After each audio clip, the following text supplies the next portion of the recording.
In this video, you will learn 4 ways millennials can successfully pitch ideas to management.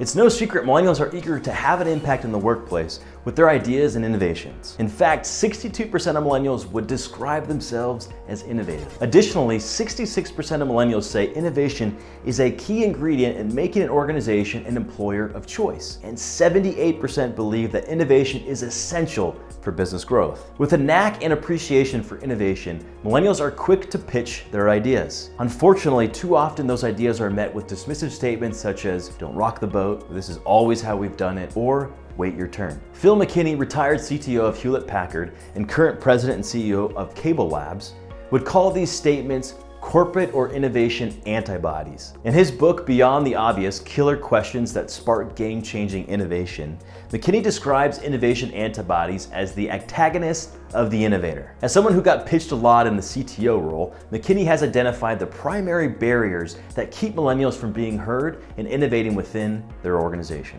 I recently sat down with McKinney to ask his advice on how millennials can successfully pitch their ideas by overcoming the 4 innovation antibodies that plague today's organizations. Use these insights to empower your millennial employees to innovate effectively. I asked McKinney, how can millennials overcome the first innovation antibody, the ego response? His response was, typical ego responses are, "Oh, I already thought of that a long time ago," or "I have something better." An ego antibody is a person who has an ego response upon hearing your idea. Their immediate reaction is to shut you down because they don't want to look bad for not having the idea themselves. The best way to get an ego antibody to support your idea is to write out 3 or 4 ideas on a piece of paper to review with them. Then wrinkle up the paper, lay it flat, put coffee cup rings all around it, and scratch on it. Why is this important? You don't want the person you are pitching to think the idea is final. You want to clearly send the visual signal that these are just some ideas. Ask them for advice and counsel by asking, "What do you think? Am I missing something? What can you contribute?" Incorporate their comments into the final pitch so that it makes them a supporter for the overall idea. I asked McKinney, how can millennials overcome the second innovation antibody, the fatigued response? McKinney's response was, typical fatigued responses are, "You'll never get approval. We tried that before," or "It won't fit our operation." A fatigued antibody has given up after years of hitting walls with their own ideas and innovations. The best way to overcome a fatigued response is to engage with them and understand what it is that they tried before. Rather than treating them as an antibody, treat them as an advisor and coach. Ask them what hurdles they ran into so you can learn how you would modify the approach when you encounter similar challenges. I asked McKinney, how can millennials overcome the third innovation antibody, the no-risk response? His response? The no-risk response typically are the people who have 1 or 2 titles,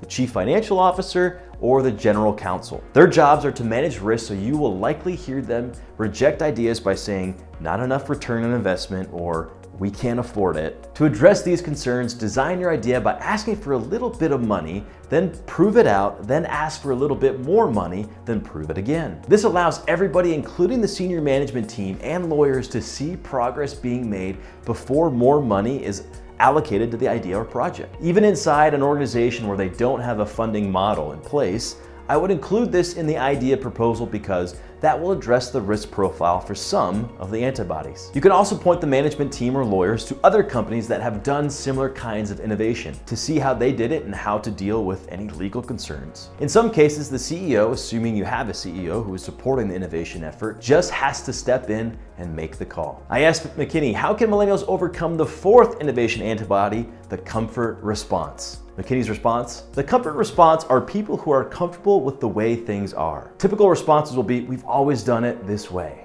Our customer likes it this way. Don't rock the boat." Organizations that don't pick up the pace and are stuck in this comfort mode won't be around much longer. They will get eaten alive by the other companies who are innovating. The way to get around the comfort antibody is to find someone in a leadership position that is not of this comfort antibody. You need to find someone in a senior role who is pushing forward, changing the organization, and get them to act as a mentor. You will need that air cover sponsorship for getting around the comfort antibodies. I asked McKinney, do you recommend leaders become more open to millennial ideas? His response was, My advice to leaders is to create a mechanism, a culture, and an environment that encourages the entire team to experiment. Find ways to make people comfortable so that they can try new things and fail, and know that it's not going to hurt their career. Leaders have to remove friction from processes, open doors, and stand back. You will be amazed when you unleash the full creative power of your team. Innovative millennials need to be aware of the 4 innovation antibodies, but also to keep in mind their own needs. If they are constantly being shut down by antibodies and their attempts to circumvent are continuously thwarted, then they are likely to move on to another organization that will support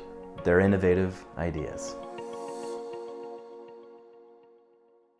Thanks for watching. I hope this content was insightful and useful. As a top-ranked Millennial and Generation Z speaker and an Inc.com columnist, I help organizations lead, engage, and sell to the emerging generations, as well as helping them leverage today's workplace trends. If you'd like to have me speak to your organization or at your association, click the link in the description to begin that conversation. Also, if you'd like to learn more strategies and insights like the ones shared in this video, click the link in the description to grab your copy of my latest book, The Millennial Manual, the complete how-to guide to manage, develop, and engage millennials at work. And lastly, click subscribe to ensure you don't miss any future videos. Thanks again, and bye for now.